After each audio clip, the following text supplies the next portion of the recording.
Hey everyone, and welcome back to Retro Legends.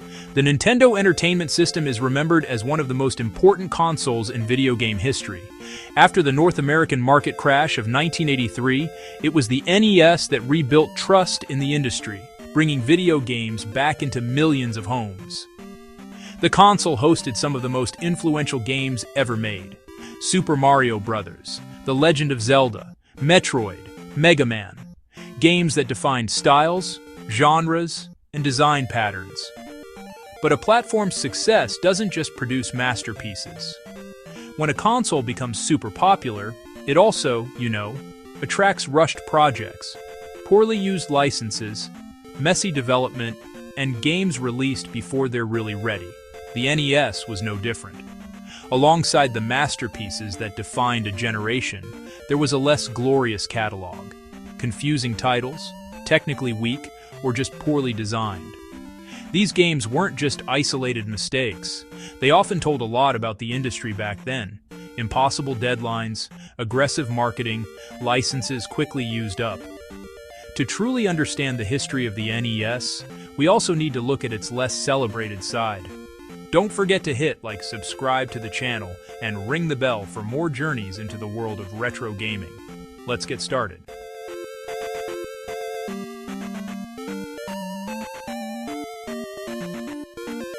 After the Nintendo Entertainment System came out in the United States, Nintendo used a business plan made to stop the mistakes that caused the market to crash in 1983.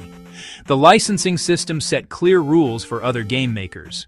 To put out a game on NES, you had to sign an official deal with Nintendo, use cartridges made by Nintendo themselves, and get every game approved beforehand. This control wasn't just about what was in the games, but also how many games could be released. Many publishers could only put out a small number of games each year. The goal was to keep the market from getting too full, and to make people think the games were better quality than before. This plan mostly worked. The NES game list was more consistent than the Atari generation, where anyone could make cartridges without anyone checking them. But having these industry checks didn't automatically mean the games were perfectly designed. The approval process mainly checked technical stuff and if the hardware worked, not necessarily how fun the game was to play, or if the game mechanics were balanced.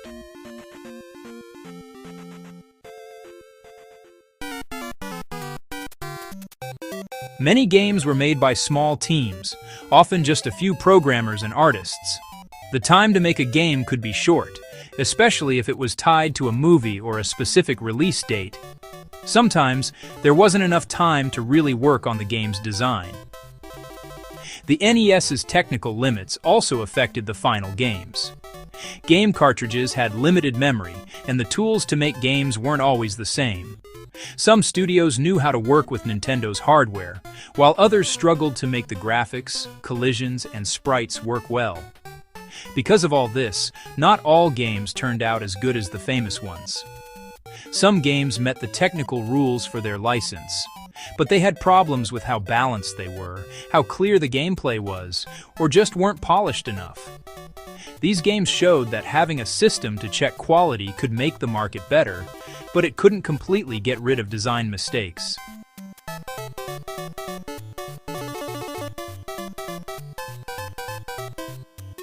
Superman was released in 1988 by Kemco Seika. The project started because they wanted to use one of the most famous characters in Western culture. The idea of controlling a character with amazing powers seemed to offer many ways to play the game. But in reality, the game turned out to be much more limited. The game was made up of a bunch of still screens that were connected. Players had to go through pretty simple city areas, avoiding bad guys and picking up stuff. The story didn't really move forward clearly, and often the goals weren't explained well. One of the biggest problems was how you controlled the game. Superman could fly, but moving him felt stiff and slow to respond. Hitting things in the game world was inaccurate, and fighting enemies wasn't very deep. This made the game feel repetitive, with not much changing in how it played.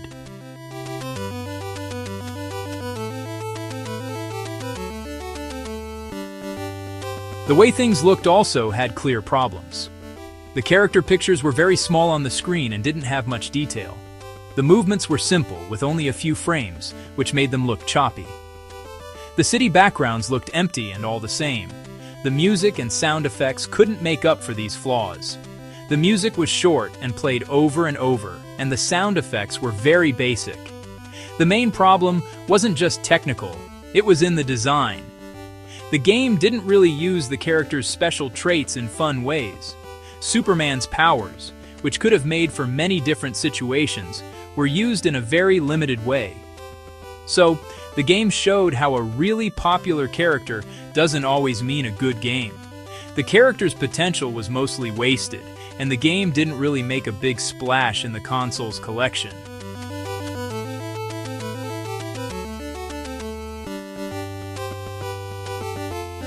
Deadly Towers came out in 1986. Ira made it, and Lennar developed it. This game was created when action RPGs were just starting to become popular on home game systems. The goal was to make a bigger game than the usual straight-line action games on the NES. They wanted to add exploring, character growth, and a dungeon structure. In the game, you play as Prince Meyer. He's in a bunch of connected towers and areas filled with bad guys.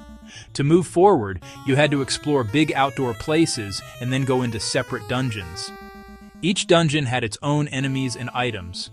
On paper, the game seemed pretty ambitious. You could collect gear, make your character stronger, and go into areas that got more dangerous. But because of how it was made and how things were balanced, many of these good ideas turned into problems. One of the biggest problems was how enemies appeared. They just popped up on the screen, often really close to your character, with no warning. This made it hard to guess attacks or plan where to move. The result was that you kept losing health, and it felt like it was happening for no good reason.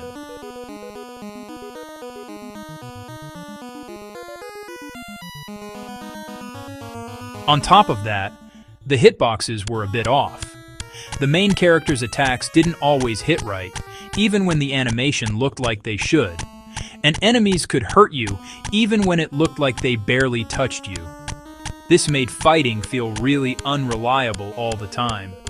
The way damage was balanced made things even worse.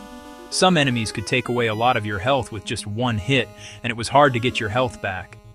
Potions and healing items weren't always easy to find, so you often had to spend a lot of time just fighting to get stronger. Even the way the places were designed added to the frustration. The outdoor maps were big but pretty empty, with not many clear landmarks. The dungeons, though, were like mazes, and it was really hard to figure out where you were going. Because there weren't any clear directions, players often had to explore the same areas over and over, and sometimes they didn't even know if they were going the right way.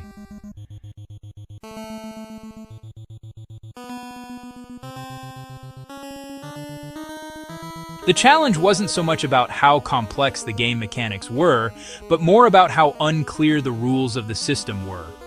The game rarely told you what you needed to do or how to avoid certain situations.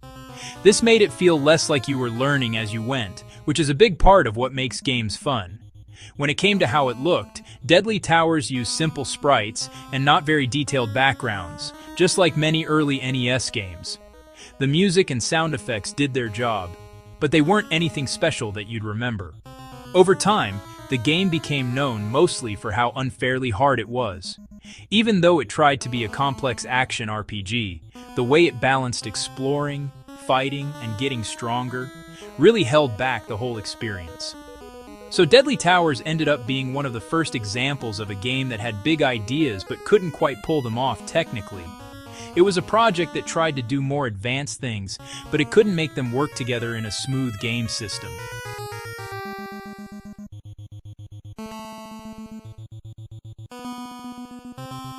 Friday the 13th came out in 1989. LJN made it, and Atlas developed it. The game tried to turn one of the most popular horror movie series from the 80s into a video game. The main idea was pretty ambitious. Instead of just a simple, straight-ahead action game, it tried to build a kind of open world in the Crystal Lake summer camp. You played as one of the camp counselors and could switch characters at certain spots on the map. Each character had different skills, like how fast they could run or how high they could jump. This was an early way to manage your team. The camp was shown on an outdoor map that connected different buildings, cabins, caves, and woods. The idea was that you'd move between these places to protect other campers and fight Jason when he showed up. But the way information was given wasn't very clear. The game didn't tell you exactly what to do next or how to stop the killer's attacks.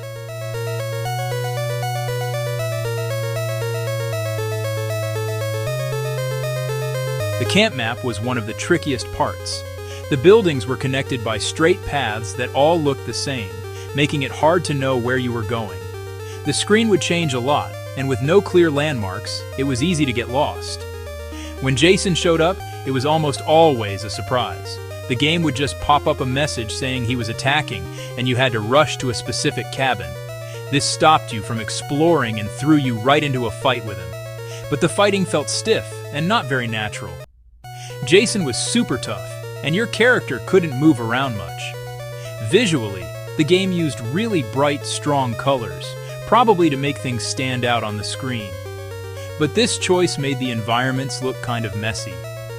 The characters were pretty small, and their movements were very basic.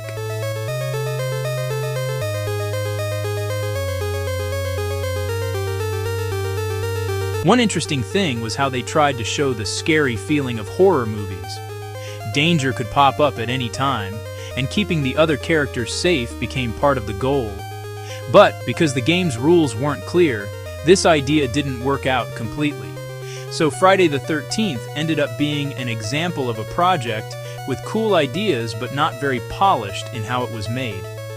Trying to mix exploring, managing characters, and direct action created a complex setup, but it didn't have a good balance between all its parts.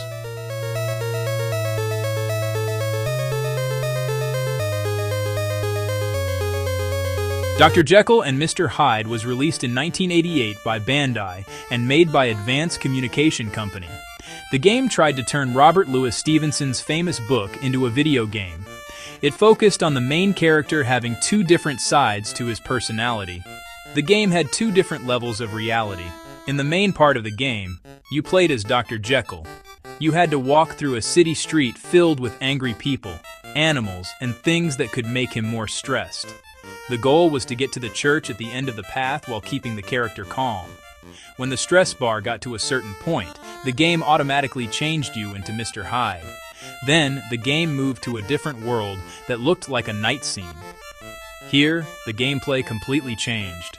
Hyde could directly attack enemies and move through fighting levels.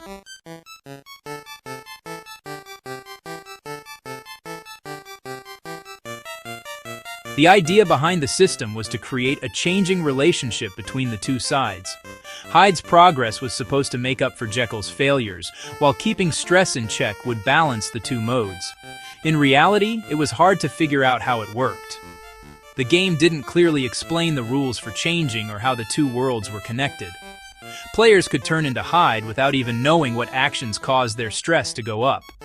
The speed of the two modes also added to the confusion. The Jekyll part was slow and defensive. The character walked stiffly and could only attack with limited tools, like a cane or small throwing weapons. On the other hand, the Hyde part was more aggressive and needed quick reactions to dodge bullets and beat bad guys.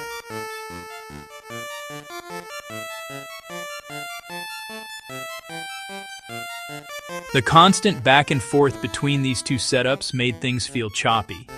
Players didn't feel a natural flow between the stages, but rather a bunch of sudden stops that made it hard to come up with a good plan.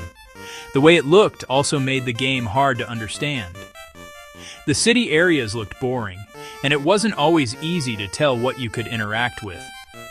Some enemies or obstacles moved in ways you couldn't predict, making it tough to see danger coming. The result was an experience that felt confusing, where players rarely understood what would happen when they did something.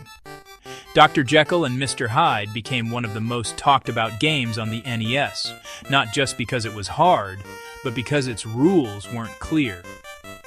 The idea of showing the inner fight between two different personalities using different gameplay styles was still cool, but the way it was made didn't turn that idea into something easy to understand and play.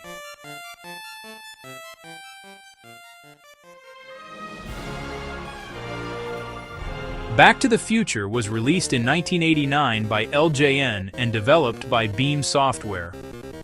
The project started with the goal of using the popularity of Robert Zemeckis' movie, which had been a huge hit and very important in culture in the years before.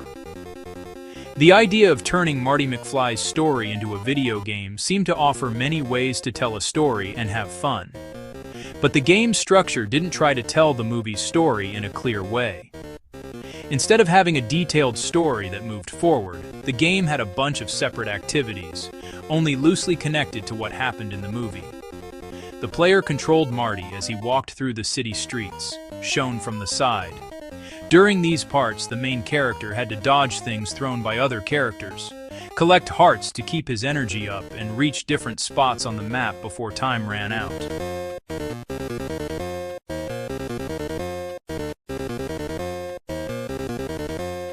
These parts were broken up by sudden mini-games. Some of them used ideas loosely inspired by the movie, like the skateboard part or the music scene on the school stage. But these parts weren't put together in a smooth way. Each part felt separate from the others, without a clear connection in the overall plan. The goal system wasn't very clear. The game asked you to collect certain items and finish specific tasks to keep a kind of time continuity, but it didn't clearly explain how these actions changed the final outcome. Players often just tried things out, without really understanding what they needed to do to move forward. The speed of the game also made it feel inconsistent. The walking parts in the city were pretty slow and happened over and over again, while the mini-games needed quick reactions and brought in completely different ways to play. The change between these modes didn't feel natural.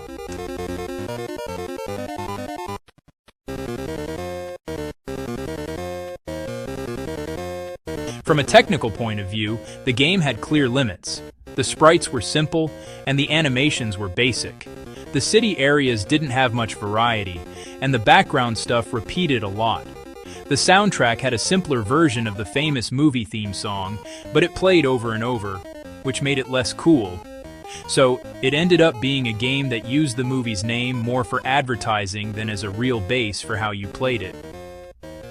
The game just didn't capture that feeling of adventure and time travel that made the movie so loved. Back to the Future became a good example of how a super popular movie doesn't always mean a good video game. Without good planning and a clear way to mix the story with the gameplay, even a strong brand could turn into a missed chance.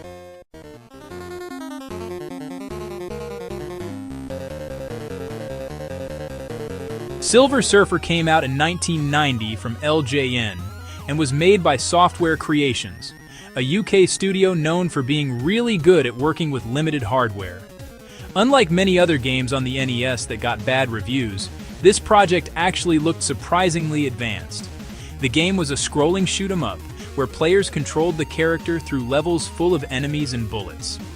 Visually, Silver Surfer really made good use of what the console could do. The characters looked clear, and the movements were pretty smooth. The backgrounds had bright colors and lots of moving parts. Even how it handled bullets and effects on screen was impressive for its time. The game could show a lot of things at once without slowing down much. This helped make it feel as exciting to look at as arcade games.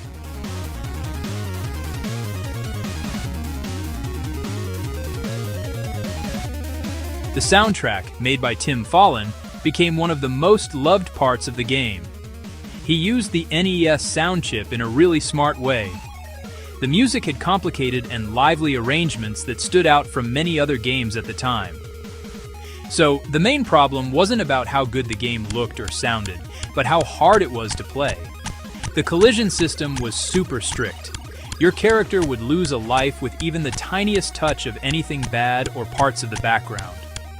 This meant not just enemies and bullets, but also small things in the environment that would pop up out of nowhere. Also, the Silver Surfer took up a pretty big chunk of the screen compared to how small the enemy bullets were. This made it much more likely to get hit, making it really tough to get through parts of the game that had a lot of obstacles.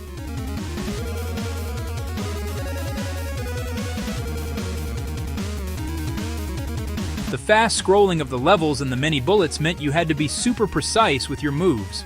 Even small mistakes would make you lose a life right away, forcing you to play long parts of the level over again. So the game got really hard very quickly, right from the start. Even good players might find it tough to get through, not because it was tricky to plan, but because it needed super fast reactions and perfect aim. Silver Surfer showed that even a game that looked really good could still be annoying if the way it played wasn't balanced carefully. Fans remembered the game as an example of how a game could look great, but be hard for most people to play.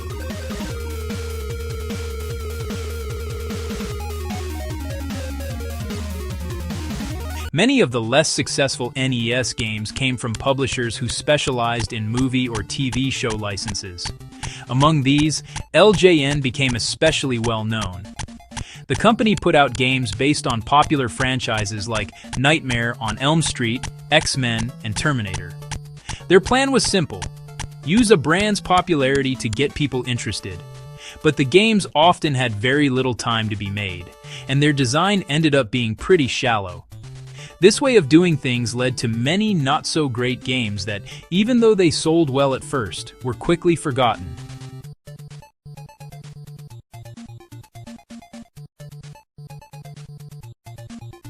Not all bad games came from bad design choices.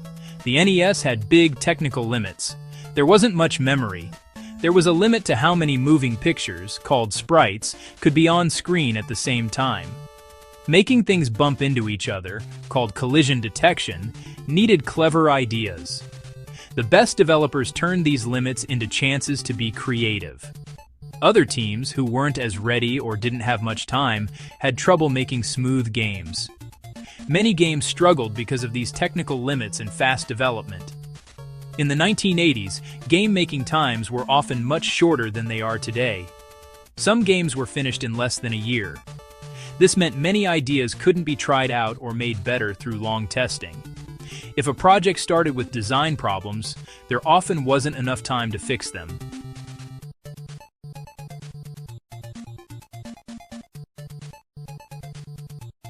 Even though some games got a bad rap, they still played a part in the console's story. They showed what was wrong with the rules for making games. They also showed how hard it was to quickly turn a movie into a video game. And in a way, they helped make the whole game industry better. Over time, many game makers realized they needed to test games more, spend more time making them, and design them more clearly. The Nintendo Entertainment System is mostly known for its amazing games. But a system that had hundreds of games was bound to have some mistakes, failed tries, and unfinished projects too. These games aren't just the weak spot of the console. They tell us about a time when the game industry was still figuring out how to make complicated video games, how to handle big movie deals, and how to create new ways to play. The worst NES games weren't just bad games, they were part of how video games grew up. And in that time of trying things, succeeding, and failing, the foundation was set for what video games would become in the future.